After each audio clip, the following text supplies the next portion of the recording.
નીચેની બહુપદીના શૂન્યોનો સરવાળો અને ગુણાકાર મેળવો. આવો દાખલો ધોરણ 10માં બોર્ડની પરીક્ષામાં પૂછાય તો કઈ રીતે ગણવાનો?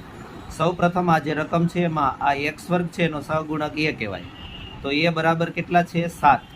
પછી b બરાબર અહીંયા જોવાનું છે, પ્લસ હોય તો પ્લસ લખવાનું છે, જે હોય તે લખવાનું, +5. પછી c બરાબર અહીંયા -6 છે, બરાબર. તો આ રીતે આપણે પહેલાં તારવણી કરી લેવાની a, b અને c. ત્યારબાદ આપણે અહીંયા લખવાનું શૂન્યોનો સરવાળો. શૂન્યોનો સરવાળો બરાબર આલ્ફા પ્લસ બીટા. આલ્ફા એક શૂન્ય કહેવાય, બીટા બીજું શૂન્ય કહેવાય, બરાબર -b/a. આ આપણું સૂત્ર છે, બરાબર. તો બરાબર માઇનસ આ નિશાની આપણે લખવાની છે. b બરાબર અહીંયા જુઓ શું છે? પ્લસ છે. તો એ પ્લસ લખવાની જરૂર નથી, ખાલી 5 લખી નાખો તો ચાલે. છેદમાં a બરાબર છે આપણી પાસે 7. હવે આના છેદ ઉડતા નથી, તો આ જવાબ આપણો આવી ગયો. ત્યારબાદ લખવાનું છે આપણે શૂન્યનો સરવાળો, પછી આવેલ શૂન્યનો ગુણાકાર.